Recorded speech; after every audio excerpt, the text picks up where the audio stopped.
सभी का बहुत बहुत स्वागत है। तो क्लास 12 के हिंदी एग्जाम की तैयारी चल रही है? अगर हाँ, तो आप बिल्कुल सही जगह पर आ गए हैं। अगले बस कुछ ही मिनटों में हम पूरा का पूरा काव्यखंड चैप्टर द चैप्टर एक जबरदस्त फास्ट रिवीजन में खत्म करने वाले हैं। समझिए, ये आपकी फाइनल तैयारी है, वो भी एक ही शॉट में। तो चलिए बिना देर के शुरू करते हैं। तो ये रहा हमारा आज का रोड मैप। सबसे पहले बात करेंगे व्यक्ति और संसार की, फिर समाज, प्रकृति और क्रांति पर नजर डालेंगे।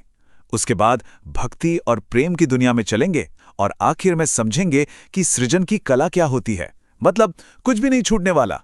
चलिए तो शुरू करते हैं हमारे पहले सेक्शन से, व्यक्ति और संसार। यहां हम उन कविताओं को देखेंगे जो हमारे अंदर की दुनिया, हमारे सपनों और खुद को एक्सप्रेस करने की जद्दोजहद की बात करती हैं। और इस सफर की शुरुआत करने के लिए हरिवंश राय बच्चन जी से बेहतर कौन हो सकता है। हम उनकी दो कमाल की रचनाएं देखेंगे, आत्मपरिचय और एक गीत। बच्चन जी की कविताओं का जो कोर है ना, वो है दिल और दुनिया के बीच का बैलेंस। आत्मपरिचय में वो कहते हैं कि देखो, दुनिया की जिम्मेदारियां तो हैं, उनका बोझ भी है, पर दिल में जो प्यार है वही तो असली ताकत है। ये जो खींचतान है ना, समाज और प्यार के बीच, यही तो जिंदगी है। और फिर एक गीत में टोन एकदम बदल जाता है। वहां वो सीधे सीधे याद दिलाते हैं कि भाई, वक्त किसी के लिए नहीं रुकता। और ये लाइन, दिन जल्दी जल्दी ढलता है, सच में ये इस कविता का दिल है। बस सोचकर देखिए, एक मुसाफिर है, थका हुआ है, पर घर पहुंचने की जल्दी है। क्यों? क्योंकि उसे पता है कि कोई उसका इंतजार कर रहा है, और बस यही एक ख्याल उसके कदमों में जैसे पंख लगा देता है। ये हमें बताता है कि जिंदगी के सबसे खास पल कितनी तेजी से गुजर जाते हैं।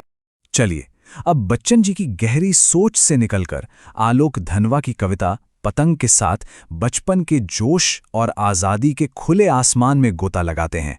माहौल एकदम बदलने वाला है। ये कविता आप समझिए पूरी की पूरी विजुअल एनर्जी है।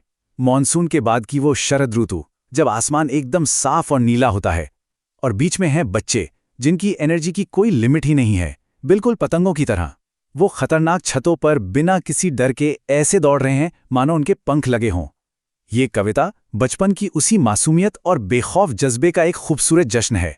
अच्छा, अब थोड़ा मेटा होते हैं। कुंवर नारायण हमें कविता के बारे में ही सोचने पर मजबूर करते हैं कि आखिर ये कविता होती क्या है, इसकी पावर क्या है। उनकी दो कविताएं, कविता के बहाने और बात सीधी थी, पर इसी सवाल का जवाब ढूंढती हैं। देखिए, ये तुलना कितनी कमाल की है। कविता के बहाने में कवि कहते हैं कि एक फूल खिलता है, मुरझा जाता है, एक चिड़िया उड़ती है, लेकिन उसकी उड़ान की एक सीमा है। पर कविता की उड़ान की कोई सीमा नहीं। वो समय और जगह सबसे परे है। वो बिना मुरझाए हमेशा के लिए खिलती रहती है, पीढ़ी दर पीढ़ी। मतलब कविता का सफर अनलिमिटेड है। और फिर आती है बात सीधी थी पर। यह कविता एक तरह की वार्निंग है। इसमें कवि कहते हैं, बात सीधी थी पर एक बार भाषा के चक्कर में जरा टेढ़ी फंस गई। मतलब कभी कभी हम आसान सी बात को मुश्किल शब्दों में कहने के चक्कर में उसका असली मतलब ही खो देते हैं। भाषा को जबरदस्ती घुमाने से बात बनती नहीं, बल्कि बिगड़ जाती है। सीधी साधी बात ही सबसे असरदार होती है। तो ठीक है, अपने अंदर की दुनिया से अब बाहर निकलते हैं। अगला सेक्शन है समाज, प्रकृति और क्रांति। यहां कविता एक आईना बन जाती है, जो दुनिया की सच्चाई, उसकी कमियां दिखाती है और बदलाव की आवाज उठाती है। और इसकी शुरुआत करते हैं रघुवीर सहाय की एक बहुत ही तीखी कविता से, कैमरे में बंद अपाहिज। ये मीडिया के शोषण पर एक जबरदस्त व्यंग्य है। ये कविता आपको सीधा एक टीवी स्टूडियो के अंदर ले जाती है और वहां का सच देखकर आप हिल जाएंगे। इसमें दिखाया गया है कि कैसे मीडिया एक दिव्यांग व्यक्ति के दर्द को टीआरपी के लिए बेचता है। एंकर जानबूझकर ऐसे सवाल पूछता है जिससे वो व्यक्ति रो पड़े, ताकि शो हिट हो सके। यहां किसी के दर्द को तमाशा बना दिया जाता है और कैमरा एक हथियार बन जाता है। और यही तो सबसे बड़ी विडंबना है कि जब आप दर्द को पर्दे पर दिखाने की कोशिश करते हैं, तो बिजनेस का प्रेशर आपको संवेदनहीन बना देता है। इंसानियत पीछे रह जाती है और टीआरपी आगे आ जाती है। उस व्यक्ति का दुख नहीं रहता, बस एक प्रोडक्ट बन जाता है। ये आज के मीडिया पर एक बहुत बड़ा सवाल खड़ा करती है। समाज की इस कड़वी सच्चाई से अब रुख करते हैं प्रकृति की खूबसूरती की तरफ, शमशेर बहादुर सिंह की कविता उषा के साथ। इस कविता में कवि एक पेंटर की तरह है, जो सुबह के जादू को 3 बिल्डर में कैद करते हैं। सबसे पहले आसमान बहुत नीला शंख जैसा है, एकदम शांत और पवित्र। फिर थोड़ी देर में वो राख से लीपा हुआ चौका जैसा हो जाता है, जिसमें सुबह की नमी महसूस होती है। और फिर जैसे ही सूरज निकलता है, उषा टूटती है और ये सारा जादू खत्म होकर एक नए दिन की शुरुआत होती है। कमाल की इमेजरी है। चलिए अब तैयार हो जाइए एक क्रांतिकारी आवाज के लिए। सूर्यकांत त्रिपाठी निराला और उनकी कविता बादल राग। ये कोई शांत सुंदर कविता नहीं है, इसमें क्रांति की गूंज है। निराला के लिए बादल सिर्फ बादल नहीं है, वो क्रांति का सिंबल हैं। देखिए, गरीबों और किसानों के लिए ये बादल उम्मीद लेकर आते हैं, जीवन देने वाली बारिश का। पर अमीरों और पूंजीपतियों के लिए इन्हीं बादलों की गड़गड़ाहट डर पैदा करती है। तो बादल एक तरह से उस क्रांति का प्रतीक हैं जो शोषितों को ऊपर उठाएगी और शोषकों को खत्म कर देगी। क्रांति की इस गूंज के बाद अब चलते हैं दिल के और करीब। हमारा अगला सेक्शन है भक्ति और घरेलू प्रेम। यहाँ आस्था, दुख और परिवार के रिश्ते हैं। और यहाँ हम मिलते हैं गोस्वामी तुलसीदास से। उनकी 2 रचनाओं में हमें 2 बिल्कुल अलग दुनिया देखने को मिलती हैं, कवितावली और लक्ष्मण मोर्चा और राम का विलाप। तुलसीदास का रेंज देखिए। कवितावली में वो अपने समय की भयानक गरीबी और भुखमरी की बात करते हैं, जिसे वो पेट की आग कहते हैं। और फिर लक्ष्मण मूर्छा में वो हमें एक बहुत ही पर्सनल, दर्द भरे पल में ले जाते हैं।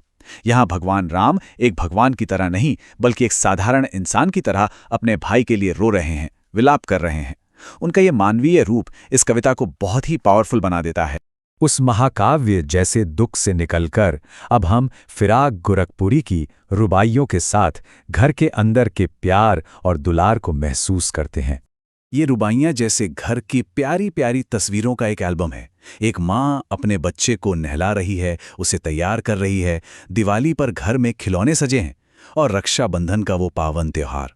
ये कविताएं उन छोटे छोटे प्यारे लम्हों को कैद करती हैं, जिनसे एक घर घर बनता है। और ये इमेज देखिए, राखी में बिजली की तरह चमक रहे लच्छे। राखी के धागों में बिजली की चमक क्यों? क्योंकि ये भाई बहन के रिश्ते की उस एनर्जी, उस स्पार्क को दिखाता है। एक साधारण से धागे को कितनी खूबसूरती से जिंदा कर दिया है। चलिए अब हम अपने आखिरी पड़ाव पर हैं, सृजन की कला। यहां हम ये समझेंगे कि एक कविता बनती कैसे है। और इसके लिए हम देखेंगे उमा शंकर जोशी की 2 कविताएं, छोटा मेरा खेत और बगलों के पंख। छोटा मेरा खेत में एक बहुत ही खूबसूरत मेटाफर है। कवि खुद को एक किसान मानता है, कागज का पन्ना उसका खेत है, उसके मन में आया ख्याल बीज है, और इमोशंस और कल्पना वो बारिश और धूप है। लेकिन फर्क ये है कि खेत की फसल तो एक बार कटकर खत्म हो जाती है, पर कविता की फसल वो हमेशा हमेशा के लिए लोगों को सुकून देती रहती है। ये एक कभी न खत्म होने वाली फसल है। और बस इसी के साथ हमारा ये सुपर फास्ट रिवीजन सफर खत्म होता है। तो देखा आपने, इतने कम समय में हमने पूरा का पूरा काव्य सिलेबस कवर कर लिया है। एक इंसान के अंदर की दुनिया से लेकर समाज की क्रांति तक, प्रकृति की खूबसूरती से लेकर दिल के रिश्तों तक, सब कुछ। तो अब एक सवाल सबके लिए, इन सभी कमाल की कविताओं में से कौन सी कविता या कौन सी लाइन दिल में सबसे ज्यादा घर कर गई? जरूर सोचिएगा इस बारे में। गद्यखंड के ऐसे ही एक 1 शॉट रिवीजन के लिए शुभ AI क्रिएटर को सब्सक्राइब करना बिल्कुल मत भूलिएगा। आप सभी को आपकी परीक्षाओं के लिए ढेर सारी शुभकामनाएं। Best of luck.